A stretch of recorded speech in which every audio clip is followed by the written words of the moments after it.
give you a ticket for that $10.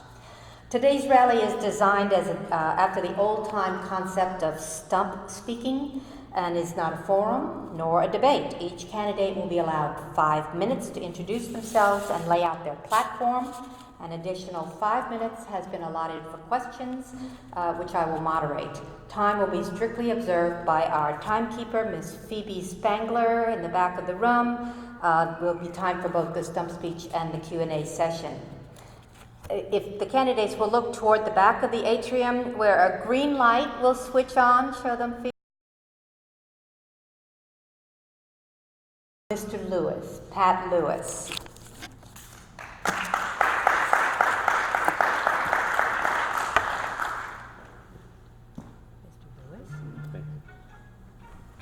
Good morning. I'd like to thank all you guys for being here. I know we expected a lot more people, but some people I'm sure not early risers.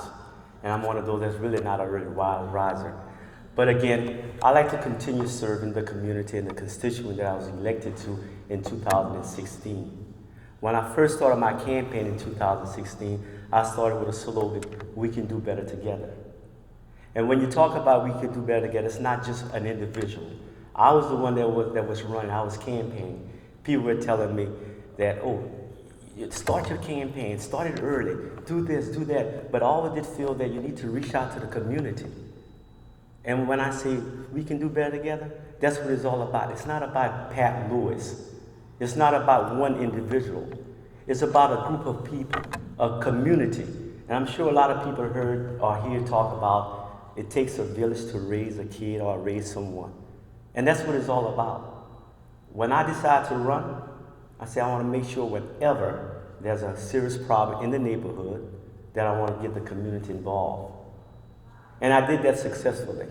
And that's why I'm starting my campaign now saying that proven leadership. Because there's a lot of things that I did in my life. I remember I raised 2 wonderful kids. I'm married to my wife for 41 years. She's from the community as well. Y'all heard of Truman. We were about maybe a half a mile from one another. We married back in '78. When I decided to get married, right before then, once I finished high school, I decided to go to USL. Now it's called UL. But I went to USL for 2 years. But I had a void in my life that I did not finish college.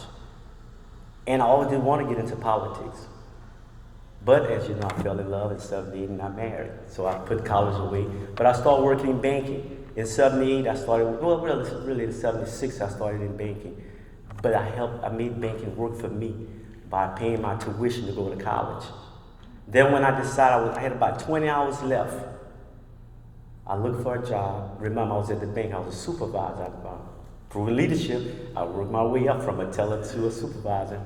And I decided I need to go back to college, but I had a kid and my wife. So I found a job that could help me afford to go back to college and earn my degree. I started driving a school bus. What a wonderful job that was. I was able to reach out to kids. I decided, hey, why not be a school teacher? But I had enough of the skills for an hour in the day and an hour in the afternoon. Once I graduated from college, I decided to open up my own company. I was in banking, as I told you earlier. I decided to open up a mortgage loan company. I was lending money out to people who want to buy a home and refinance. But I found out there was a problem. I could make a lot of money by refinancing homes. But the problem with that, some people didn't need their house to be refinanced. They might have been late in paying their credit card payments or car loans. And some other mortgage brokers would say, hey, refinance your house. They can make 6%. On $100,000, it was $6,000. But again, I always want to be involved in the community and do things for the community. So I stopped doing that. And I decided what I wanted to do was get a better retirement because time was passing. I was getting at an age, started looking forward to retiring. So I went and run the transportation department. And what I did there, I realized they had about almost 400 bus drivers. And out of those 400 bus drivers, they only had about 80 minorities, including blacks and women, white women, female. I consider them minorities. Again, don't forget when I talk about proven leadership. So I went and talked to the superintendent. I told him I needed to do something about that. And I explained to him what the problem is. So when I got the job, when you offered me the job, I need to make sure these minorities get these jobs. So I went to school, I took it upon myself, I went to school to be a third-party tester. A third-party tester, these are people that certify people to become a commercial driver, driving trucks and school bus to make sure they get their license. So I made sure they can pass their tests. And you can, when people talk about they have working experience and track record, what have you, check my record, what I did for people in the community. I made sure today, if you look around those bus drivers, you see a lot of female drivers right now, a lot of minority driving buses. And I like to feel I have played a big part. I hire over, I'd say at least 127 bus drivers and monitors. But that wasn't enough for me to help the community out. After I did that for about 8 years, and I moved into the tax department using sales taxes, where some people were having problems paying their tax when they open up businesses. They don't realize they have to pay sales tax. So I want to make sure that they knew about it. And you can check my records with that. You can talk with all the individuals who have their own business, small business, how I was able to help them out with that. I'm saying all that to let you guys know that when I talk about proven leadership, when I talk about we can do things better together, that's what I'm talking about. Not just one individual. It's not about Pat Lewis, it's about the community. And that's what it's all about. Again, I am running for this position. I am the one that's have the experience. We have a new system right now. So you're not gonna go yet. We have a new system right now with splitting the charter. I'm the one that's been sitting down in this council for the last 3.9-10 months. So wouldn't you want someone that have a proven leadership to run that community? Someone that knows about it, someone that I have been. When I took this job, you hear some people talk about a rookie. You need to end though, because we're gonna ask you questions. Oh, okay. Thank you. I talk a lot. A lot of people don't know that. Y'all may think that I'm the quiet one on the council, but when I start talking, I know when to stop. So that's the reason why I don't talk as much. But wait, don't go. I'm open for questions. That's what I love. I want questions. And I want to kick off with a question. Okay, so Mr. Lewis, you are running for City Council District 1. Is that the same council district that you currently hold? No, good question. The position I hold now, the council I hold now is District 3. With the splitting of the charter, it became District 1. And it encompasses just about 4 different councilmen part of their district. I have some in District 4, some in District 5, some in District 2, and some in District 1. So now it's a bigger district. I have probably close to about 3,000 more constituents. It used to be more of a Democrat district, but now it's swinging more to a Republican conservative district. So I need all the help I can from the Democrats to make sure that I get back in office. Okay, let's see. Does anybody out here have any questions for Mr. Lewis? Yes. Do you have any type of an office or a center where people can get a hold of you to ask questions? Okay, well, let me repeat that because you were not mic'd. The lady in the audience is asking if you have a campaign headquarters or any place they can go by to pick up materials for you, or how would they contact you? Well, currently I do not have an office right now. I had an office last time, but then I decided it's always better, because when I had the office, I'm just say this right quick, no, I do not have the office, because it's better for me to reach out to people. And last time when I had office, people was reaching out to me, but I'm on electpatlewis.com, and my home is my office right now, and I have a business place on Willow Street that there's a lot of information there, so you can reach me at electpatlewis.com, or my address 727 Louis Arsenault Road, or on Willow Street. It's called a Bake Shop. They have a lot of information in it for me as well there. Okay. Anybody else have anything that they'd like to ask Mr. Lewis? Okay, thank you. Oh, no, please, answer my question. Well, Mr. Lewis will be around to speak with folks. If he has a question. Okay, yes, sir. We do have somebody with a microphone. Let Peggy get over to you with the microphone. The question that I had is after you were elected in the first year, what was your main focus, or what became your main focus? Okay, I heard the question. Okay. My main focus was work, as my slogan was, we can do better together. My main focus was, I got with the Mayor Robidoux, who's the mayor president right now. I told him, let's start doing some small projects. Because the district that I represent now, I always tell people it's like Cuba. Nothing major happened since the 60s. I said, let's start doing something small. So one of the small things we started doing was I wanted to do the underpass. I wanted to have that pressure wash and painting, what have you. We were gung-ho to do that. It was back in May of 2016. That was the first project we was getting ready to do.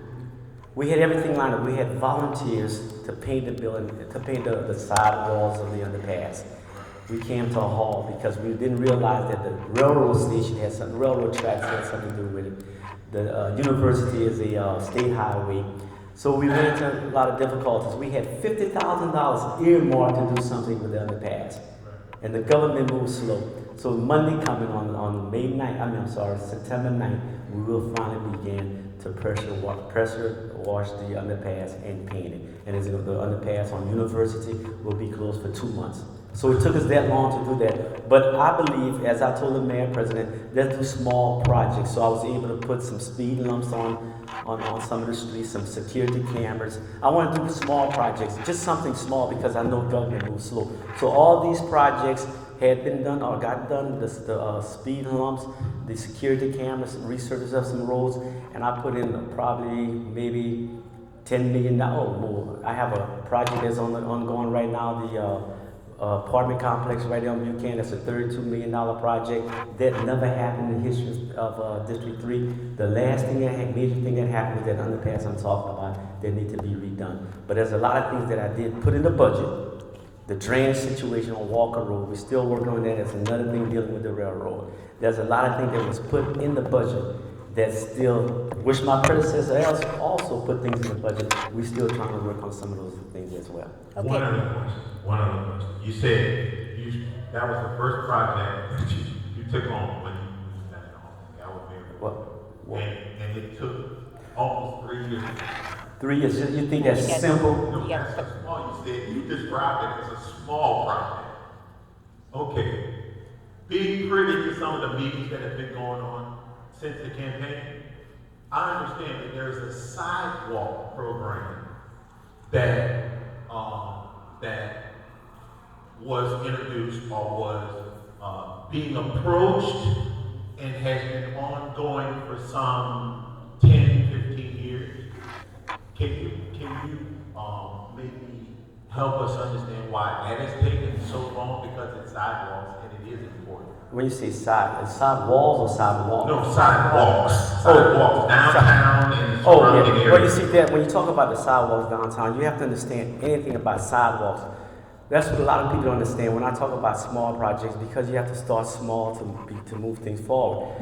Sidewalks is not easy done like you would think it is, because zoning has changed so much. If you change the sidewalk, it means sidewalks today may be 2 foot wide, and the code said it has to be maybe 3 foot or vice versa. So that's a big challenge. So if you change the sidewalk, that might be a challenge. That might, instead of $1,000 job, might end up being $1 million job, because sidewalks is you have to come up with the standard ADA accessibility to. See, there's a lot of things that are played with. It's a process. It's not just breaking up a sidewalk and repairing and refixing it. Once you do something with a sidewalk, you're starting all over again. So- you have to bring it up to code. So let's, wait, I'm sorry, we're running out of time for this candidate, but can you say something about sidewalks, what we can expect with that project going forward, just quickly?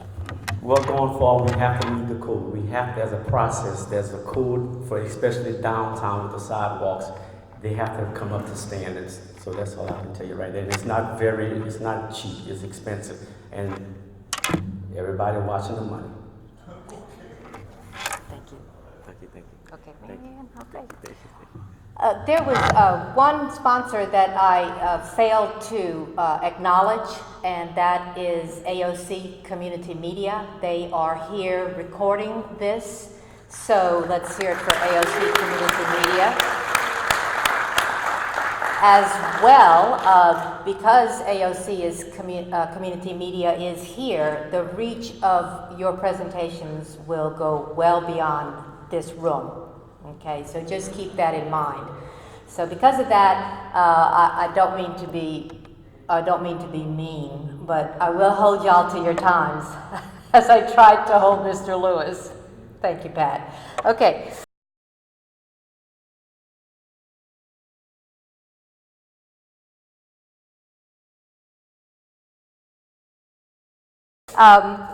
Janet Jackson is running for, is Ms. Jackson with us? Yes. Let's welcome Ms. Jackson. She is running for City Council District 5. Thank you. Well, good morning, everybody. As y'all can see, my name is Janet Jackson. I am a wife, a mother, as well as a grandmother of 8. They are from the East Coast to the West. My quiver is surely full. I am a former law enforcement officer. I have my master's degree in human service counseling, and I am currently the director of X House, which is in outreach on the north side, where we service anywhere from 20 to 25 people a week. The homeless, the mentally ill. I have done their outreach for the past 5 years.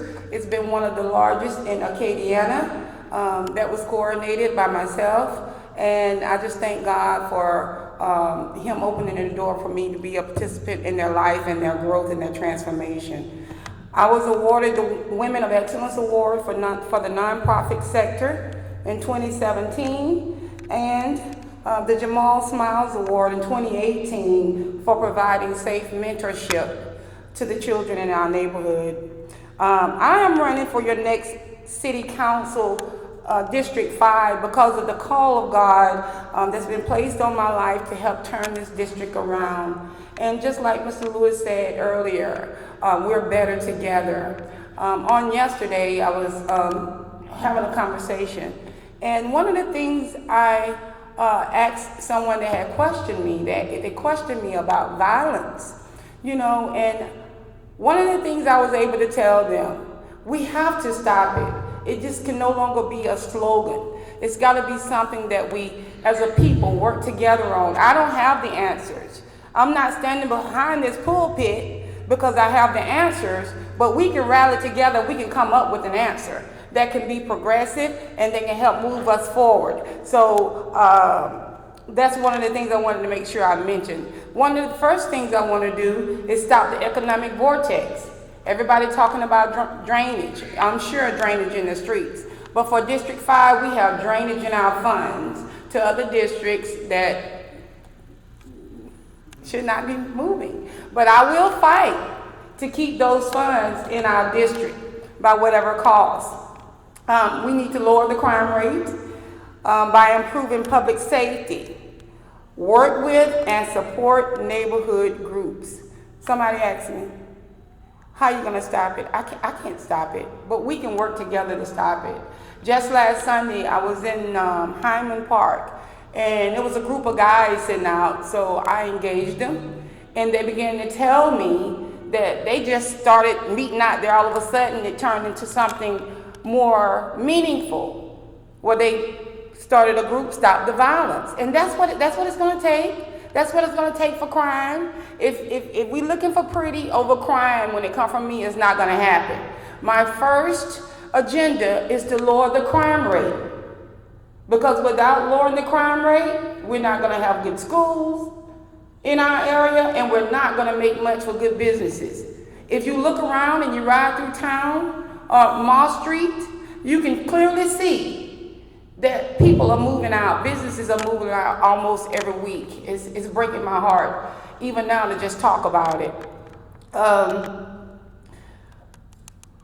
We can capitalize on our position and take advantage of the opportunity zones.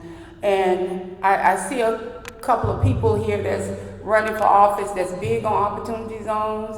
I'm looking forward to connecting with them to learn more about the opportunity zones. And one thing I do understand, when we're looking for these type of zones and we're revitalizing these type of zones, it's not overnight. I said it yesterday and I'll say it again, this is a long-term investment.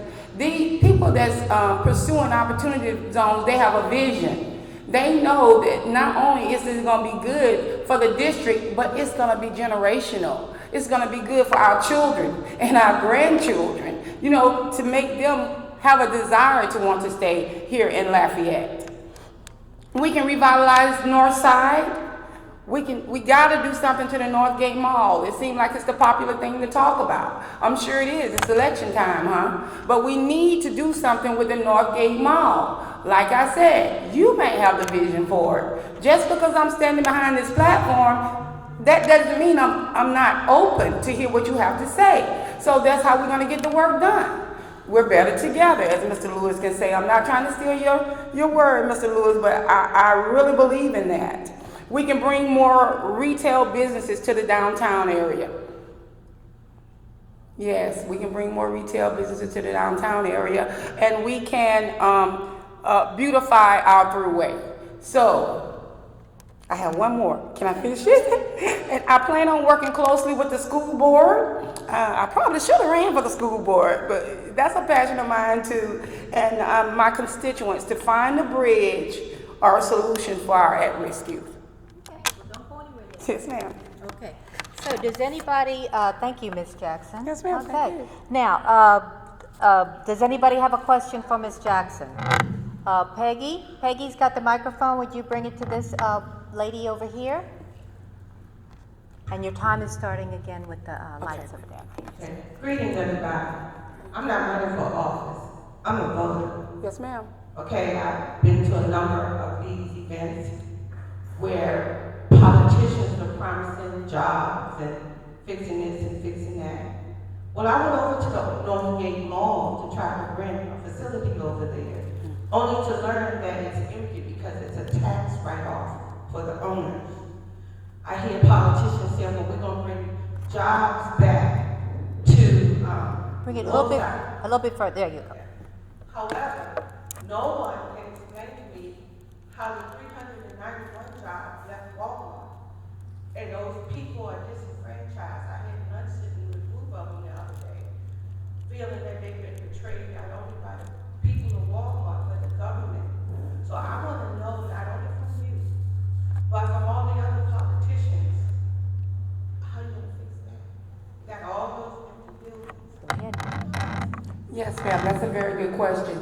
I can truly say District 5 hasn't had a voice to speak as it relates to the Walmart situation.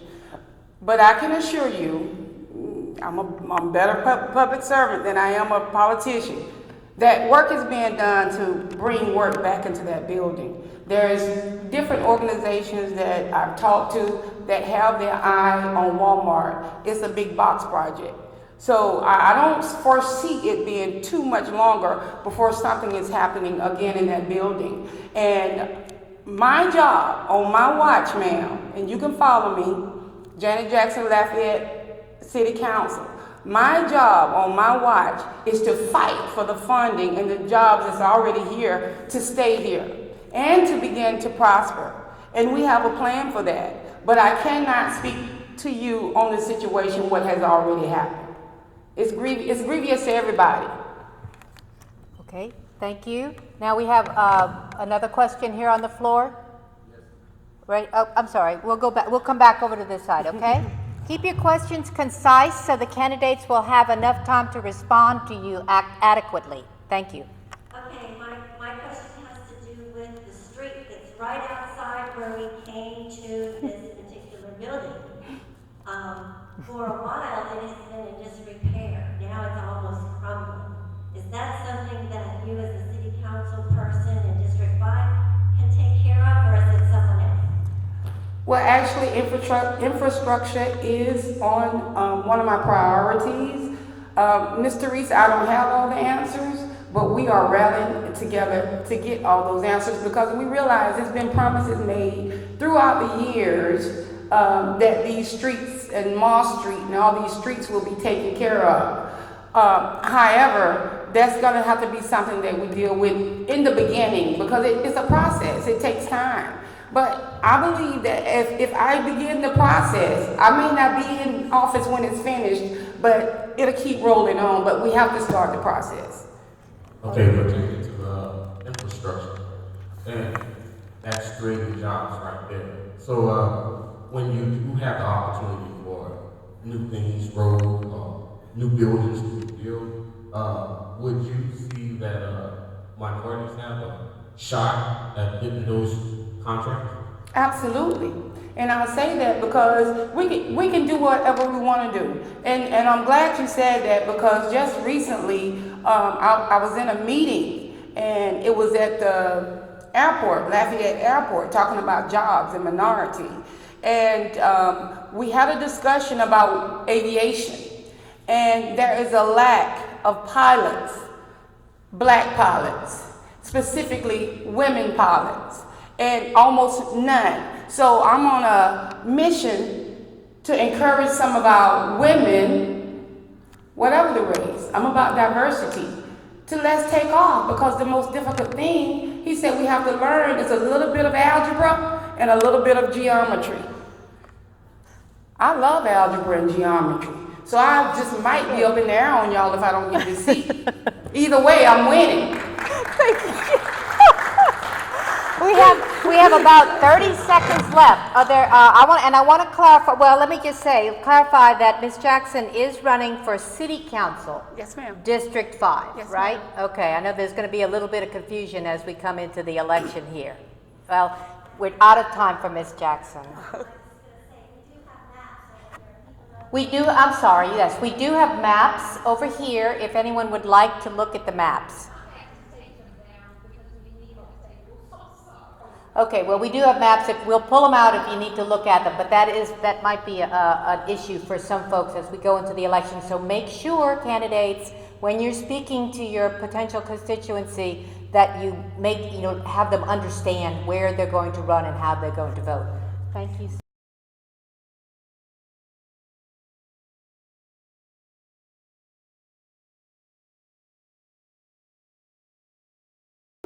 Good morning. Thank you. You can get the green light and then the yellow light when you have 30 seconds. I can't see. Oh, don't worry, I'll come back. Good morning, everyone. My name is John Ford, married to Charlotte Sylvester Ford. We have 3 kids, 10 grandkids. We currently are stewards of a 50,000 square foot senior development in Lafayette that we created back in 2011. Where we connect healthcare services to housing for seniors. Seniors, the most vulnerable group of individuals in our community. And at this particular junction, as this community begins to change, we cannot afford not to make sure that the senior community is not a part of the change. My platform is strictly, it's time for the city of Lafayette to get its fair share. For the past 24 years, we've been on the city parish government, form of government, and we have not achieved anything underneath that government for the city of Lafayette, and preferably the gateway of North Lafayette. My platform is totally about changing the landscape of District 1, the new District 1, the former District 3.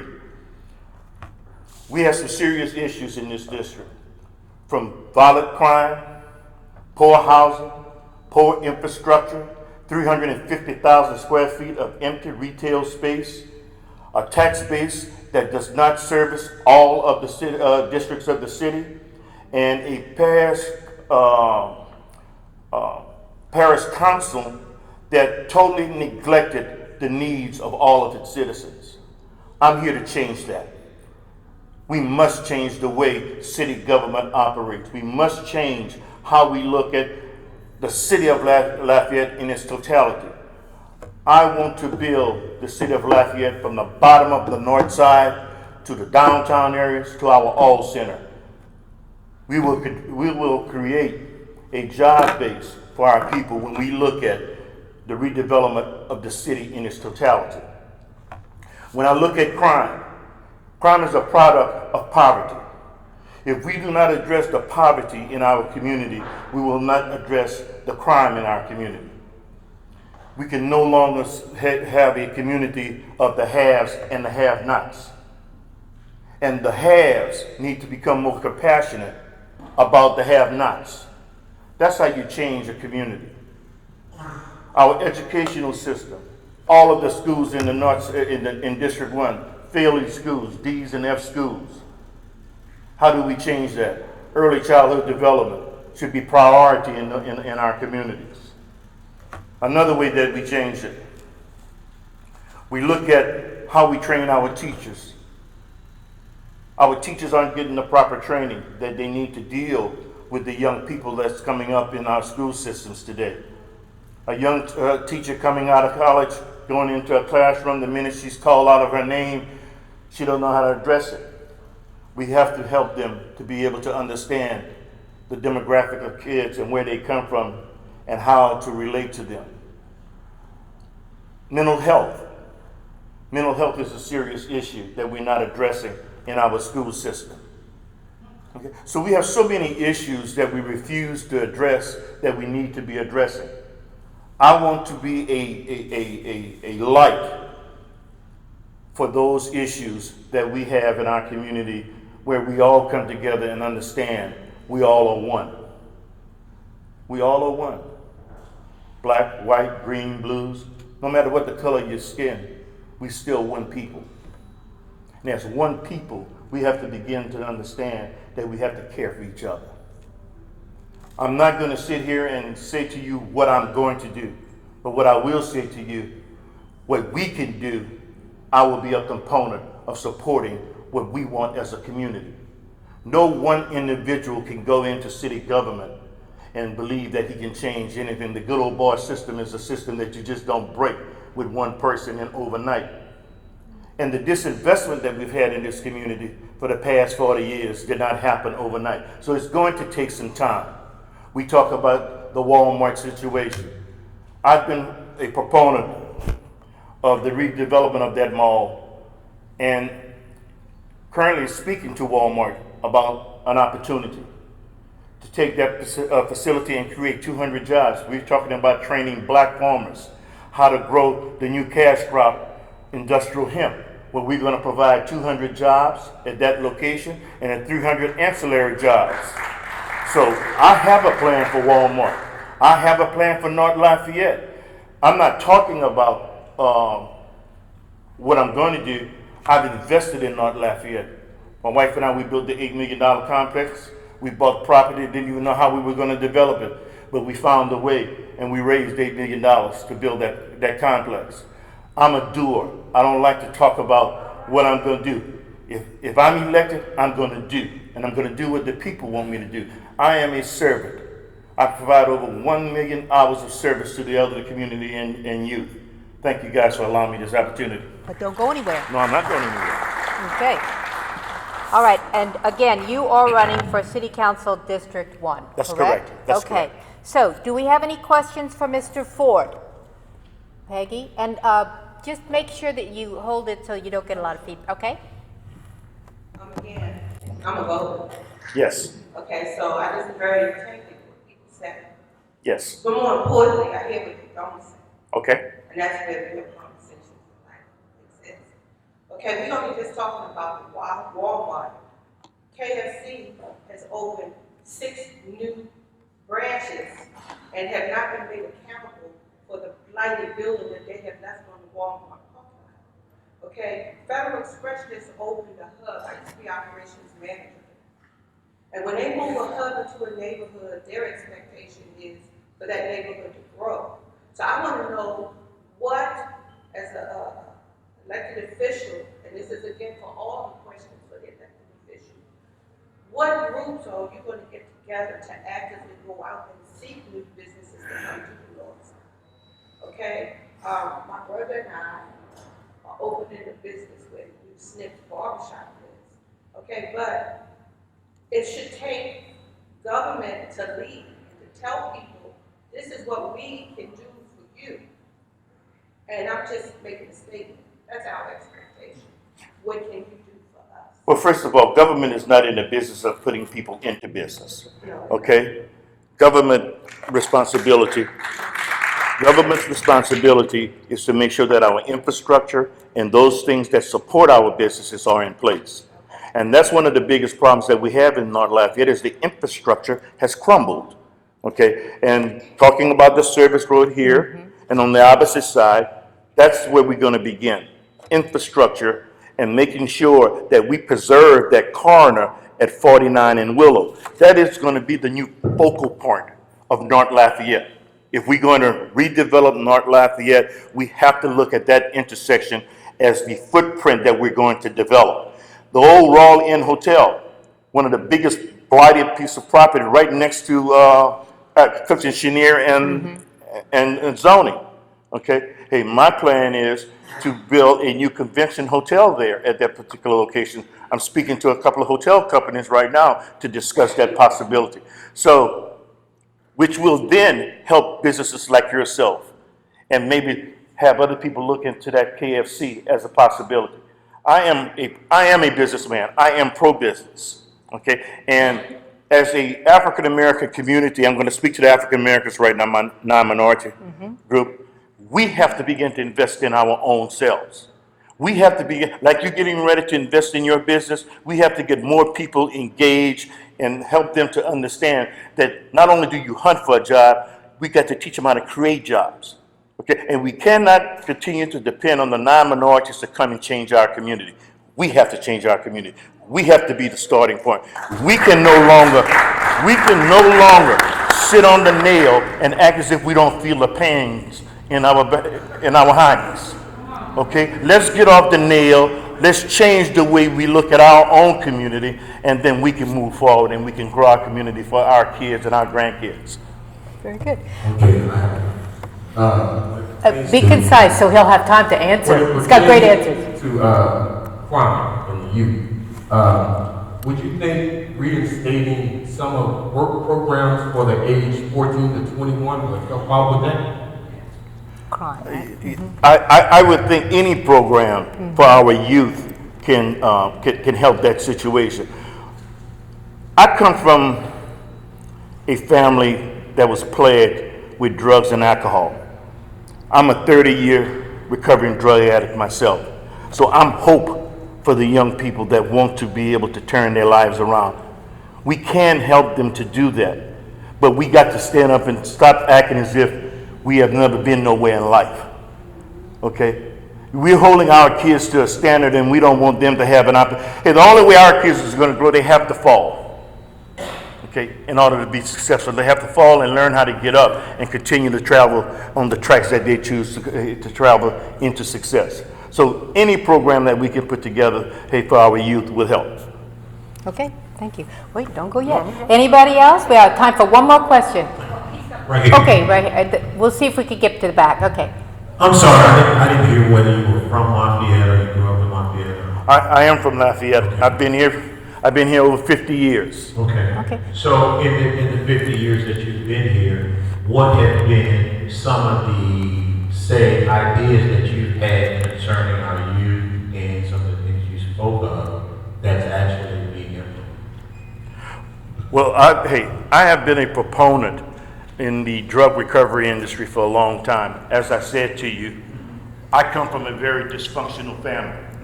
Okay, and I have youth in my family currently that I am mentoring and making sure that they understand that their lives can change and this is not the answer. When I set forth the type of example that I'm setting forth, I'm helping. Okay? I'm helping. My mother was an alcoholic, died when I was 9. I spoke my first drink to my dad. Okay? So I understand what our young people are going through. And we can't change that with a wand. Okay, and we change that when we change the culture that we allow our kids to grow in, that they're growing in. Okay, so that's my answer to that. And we have time for one, and I'm going to ask you to speak into the microphone so that you'll be recorded. Well, okay, that's okay. We have one more quick question. You spoke about trying to bring in new businesses. When you are in those negotiations, are you discussing any types of tax exemptions? Because the tax exemptions to lure these businesses in are the basis of the problem and why the infrastructure is crumbling. So while it's good to bring the businesses in, bringing them in, bribing to bring them in has been terribly destructive to the community. So Okay. can you address that? Yes, I can. Let me give you a little history about myself. I served 4 years on the leaderboard. Matter of fact, I'm coming off of the leaderboard. And I watched how businesses were recruited into the city of Lafayette. And when they were recruited in, they were never recruited in for North Lafayette. So that's why I began to look further than the leaderboard and decided to run for this office, because I understand as a businessman that we need to have the tax increment finance component in place to lure those businesses in and give those businesses the incentives that they need to. You're completely misunderstanding me. The tax increment financing is what's killing the community. That's the problem. But Because what you're doing is you're taking the money from the poor and you're giving it to the business. well, you have to understand, tax increment financing is a tool that has been used all over this country. So I have to let me My ask. Let me. suggestion to you is that we change our mindset, and that we get rid of these tax increment financing and this pilot program, which I don't even know what it is. I'm going to ask you, both of you, to have this discussion, which is a very good discussion, but I'm going to ask you to respect every other candidate here and the speakers, that we can move on with the program. That is a very good point. Yes, it is. And it deserves discussion, but thank you for your forbearance on this. Thank you so much. Okay.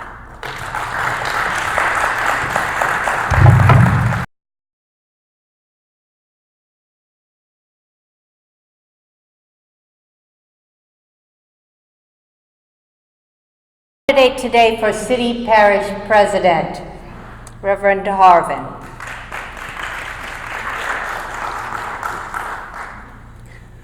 Good morning. October 12th is more than an election. It is about direction. That's why I'm in this race to be Mayor President of Lafayette. As Sally said, my name is Carlos Harmon. I'm a native of Washington, D.C. I'm the second oldest of 6 children. My mother moved here from Costa Rica after being moved here by her mother, who was a nanny for the Kennedy family, a part of that family for 44 years.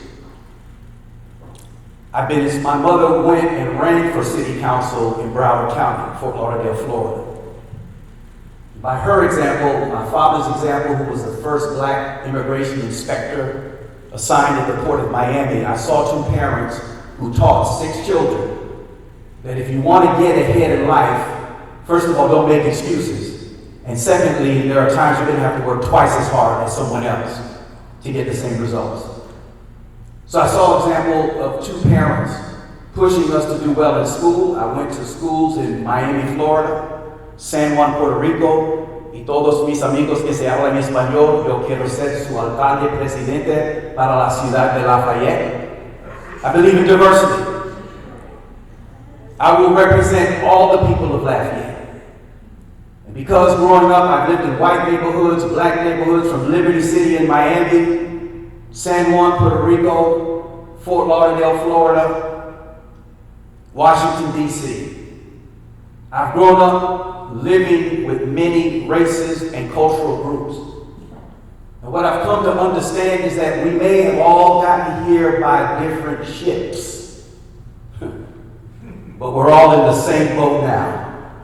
I don't care if you're from the north side, the south side. When it rains, we're all on the same side. You flood or you don't. The water doesn't discriminate by party, by color, and so we should not either. So I think this is an opportunity for us to come together as one parish, one people, for one purpose. Since moving to Lafayette, what brought me to Lafayette, I had a calling to the priesthood. In my senior year of high school, I was called to be a Catholic priest. And I studied in seminary for 6 years for the Archdiocese of Miami. The only question I had was, I knew as a priest I also wanted to be married, and I knew that was not possible. So I had to leave the seminary. I'm glad to say I'm married now, been married 10 years. My wife Tabitha is a native of Miami, Florida. We're the proud parents of 3 children. My oldest daughter, Imani, is a senior at UL, a graduate of Northside High School, which didn't do so well in the game last night. But go Vikings. My son is a member of the National Guard. He graduated from Carencro High. And our youngest daughter, Maya, just graduated from Lafayette High School. She's going into SLCC next semester. I'm running because I'm a leader. And I know that I'm a leader amongst leaders. I'm a team builder, a team player. We're going to need somebody who can work with Democrats, Republicans, Independents, so that we can bring a group of people together to solve common problems. That's why I'm running.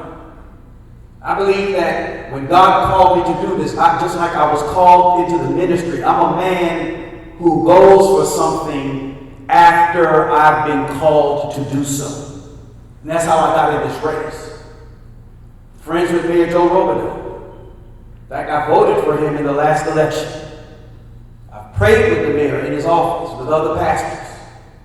Had a relationship, and anytime I've called City Hall, Mayor Robideau has been responsive to my calls. So I was blindsided and shocked when he announced that he was not going to seek re-election. And it was around Palm Sunday, Easter, when I learned he was not going to run again. We thought he was going to run for 4 more years. It was at that moment God whispered in my spirit and said, "You run." And I took that call and I put it on the shelf. And it wasn't until a friend of mine called me and said, "What are you waiting for?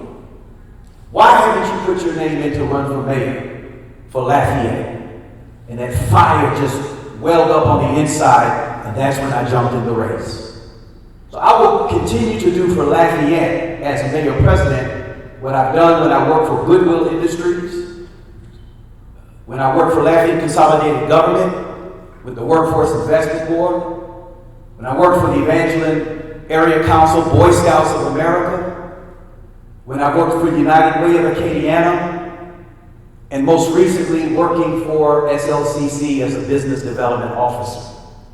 I'm building my own business as a financial services representative, and I want to bring that talent and that commitment as your next mayor president. Thank you very much. Okay, don't go anywhere though. Okay, all right, now, who's got a question for, okay, please be concise, so he'll have plenty of time to answer, okay?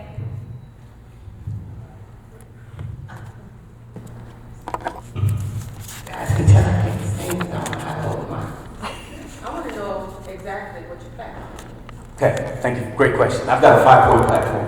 Number 1 is drainage. We've got to continue the work that's already done. We're in the middle of hurricane season. We need to keep that going. Now, for people of the Bahamas, it was not good. But Hurricane Dorian was a miss in many. Let me just say it. We need to continue that progress. Secondly, community economic development. We are at the crossroads. That's why we're called Hub City. More traffic passes up and down I-10 and I-49 than anywhere else in the state of Louisiana. And when you come to the front door, which is the north side, it's clear that there is a lot of unfinished business. People have asked, where did he come from? Well, I come from One Alley. That's the neighborhood I live in. Right by, let me give you a landmark. It's right behind the Walmart that just closed. Oh, across the street from the Albertsons that closed. Across the street from Taco Bell that closed. Across the street from Kentucky Fried Chicken and the Convention and Visitors Bureau, which is, I'm on the side of town where everything's closed, and I'm running to say we're open for business on the north side. Children, Youth, and Family Services, mentoring. I'm a member of the 100 Black Men. Over the last 3 years, we've got over 300 black youth and youth from the north side into scouting programs. I believe not just getting on the back end of the problem, but on the front end to prevent roads and infrastructure and neighborhood beautification.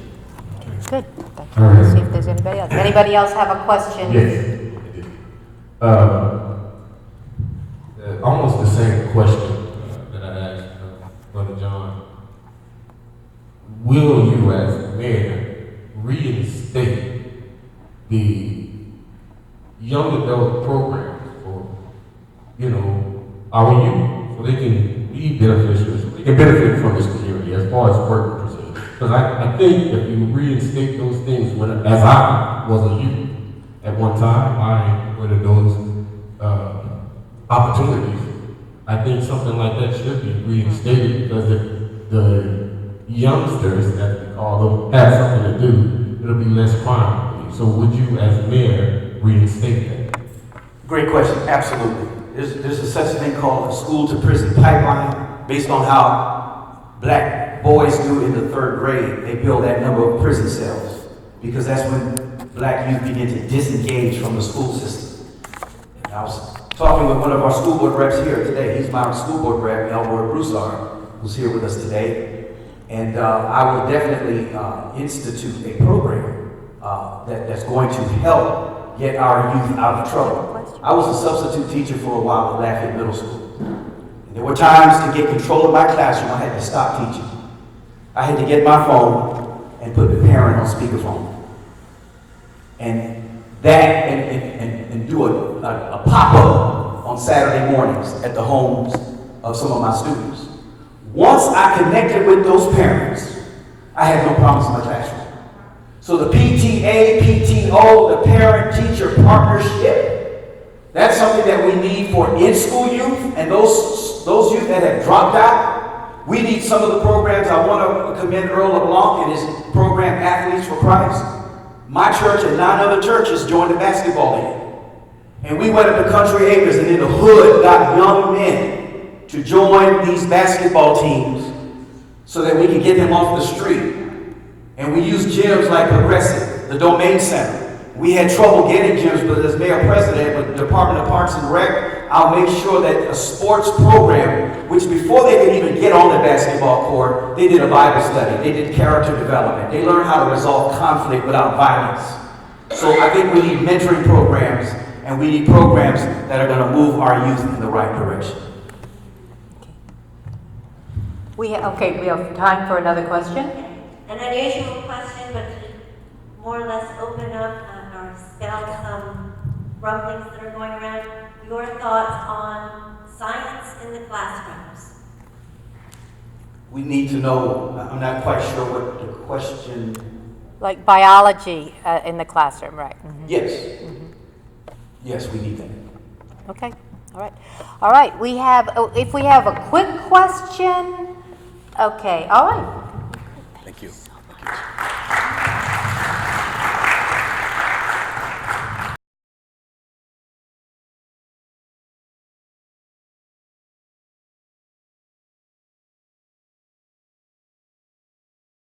Okay, Ms. Carter is running for School Board District 2.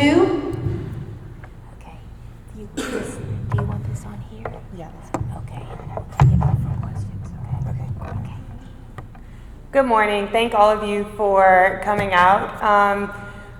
My parents raised me to be humble, so it's very hard for me to talk about myself and kind of sell myself, but I'll try. So my name is Brianni Carter, and I'm running for Lafayette Parish School Board in District 2, which is like the Karen Crow North Lafayette area, north of Pont des Moutons.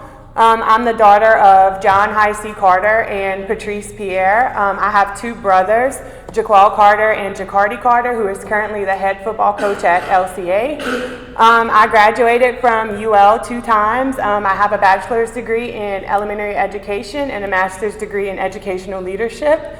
I taught at J.W. Falk in Acadian Middle in Lafayette Parish. My last day teaching in Lafayette Parish was actually in May. I now currently teach at the University of Louisiana at Lafayette UL. I teach education majors, junior education majors, essentially how to teach math. And so I'm running now simply because God put this on my heart. And when people say you never know what God is going to do when he whispers to you, essentially, like you don't know the plan. So I was driving to the gym one morning and I was riding in silence. It was 4 o'clock, so I was like still kind of sleeping. And like school board just popped into my head. Now mind you, I was still a teacher at the time, and so you can't teach in Lafayette Parish and become a school board member. So I was like, that's like where's that coming from and why? Well, this past summer, I was essentially waiting because I was like, school board can't happen. I'm still a part of the system.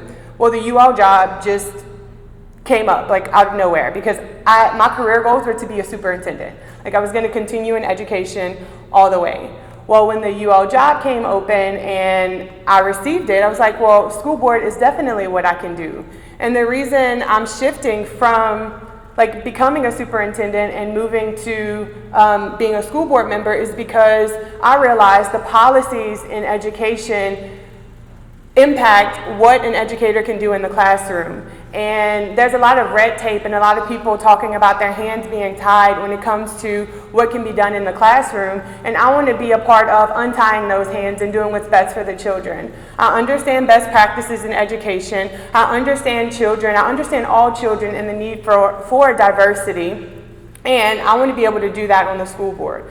I currently still coach at Northside High School. I coach cheerleading there. This is my 5th year there. And I'm involved in rebuilding the program and rebuilding the spirit there because that's a school, again, on the north side of town that is crumbling.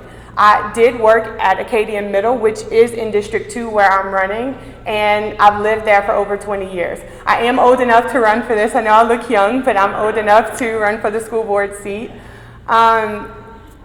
That's really all I have to share, and I would like to answer questions that anyone has for me to share more about myself. Okay, let's take this off. Okay. Y'all win the prize for questions, okay? Okay, education is your thing. Yes. I see a problem in our state of Louisiana that we're like low totem pole as far as education. Could we, you were, I don't know what your job would be, but if Not you quite had, so close. I'm too loud? You look, yeah. Look further away. If you had any, I'm sorry. I'm sorry. Okay, this is my, put the camera down so yeah, cell phones, it's an issue because I figure we're low because we have this tool in our class. So can we put something in order to where whenever the kids are dealing with homework or testing in class where they can just give up their cell phones to the teacher, like a cubby hole or something, so they can be focused on the education part? Could you do something like that? Okay, what I can say about that is engagement. No child or adult that is truly engaged and invested in what they're doing is worried about a cell phone. Like right now, I have everyone's attention because you are engaged and invested in what I have to say. If you have an engaging teacher in front of a child and they feel like they can do something, they're accomplishing a goal, and they are valued and loved in the setting that they're in, cell phones aren't an issue. Reality, though, that cell phones do play a big part of them not paying attention. You might have 5 out of the 30 kids who are attending, but the other 25, they're on the cell phone. The grades say they are not engaged. So we need to put some things in to hold our children accountable on following instructions. So I would think if you were in a position that you can make a decision on, put some policy in place to where doing at least times of testing that they don't have that in the hand because we are. The policy that I would change wouldn't necessarily be towards cell phones, it would be towards curriculum and giving teachers back the autonomy to teach in their classroom. If we can teach according to what the children's needs are and like cater to them, the cell phones wouldn't be an issue. Now obviously during the test, there's a policy saying that has to be put away, but I think like when you have an opportunity to perform, in a sense I think of like a football game, that's your time to show everything that you've done in practice. You want everybody to know exactly what you've been doing to prepare and do your best at that point. If a child has been preparing for, let's say, 2 weeks to eventually perform on a test, they're not going to want to have their cell phone out. They're going to want to show like 2 weeks of preparation. This is what I've been working for. Okay, I'm sorry. Okay, we're going to move to the next question. The point you are making, sir, is very good and well taken. But we're going to move to the next question, if that's okay. Okay, to be number 49 out of 50 states in education says volumes or maybe not enough volume of education. Now, I have nieces that come through the Lafayette school system, and their homework consists of them learning how to pass the government or statewide tests. Okay, they don't have education stability because all they're doing is testing. Okay, when are we going to really make, okay, I think there's a disparity in the school system. North side don't teach the same as the south side. Okay, they learn differently, and whether we want to admit to it or not, it's the truth. So my question is, what are you going to do to close the education gap so that the children can learn, go to schools here, participate in government here, participate in jobs? Because right now, we're sending out into the world a bunch of illiterate children. They can't read, can't write, start talking. can't add. Go. Okay, my goal is to be elected on the school board and work with also Bessie members to create policies that will allow teachers to actually teach. Because right now there aren't educators on these boards. The problem is that we have career politicians on education boards. People that are trained in education and who have worked in the classrooms and who know exactly how the gaps were created and how to fix it need to be the ones making the policy. So what I can say is that I am an educator, career long. I haven't done anything else. This is what I do. I can go to bat for the children, go to bat for the teachers, and listen to the stakeholders to determine what they want to see to move us up from 49. Because I don't like to lose. I don't like being a loser. I do want to elevate, and that's why I'm running. Okay, good. Thank you so much, Brianna. Oh, thank you. Oh, okay, no, we do. We'll make it quick, but please, we want to hear as many questions as we can. So when you frame your question, please try to be as concise as possible so the candidates will have time to give you their response. My question deals with, first, we are 49th or 50th in the country. But I don't think that that's something that we should focus in on as it relates to our ability to teach our children, because guess what? We're all in the United States. So anything that would be a hindrance to Louisiana should be a hindrance to, Texas or Montana or whatever, if it's just the children going to the classroom. See, if the curriculum inside the class is what the problem was, then all we have to do is get them in the classroom and set the right atmosphere. But I think the problem is the children before they get to school. That's where the detached or the disconnect is coming from. Because when they get in the classroom, they're not focused. They're not attentive. My question is this. Yes, please, get to your question. My question is this, is how do we bring the parents Not so close. and the teacher together in order to bring us from 49 to 50 to the top 10?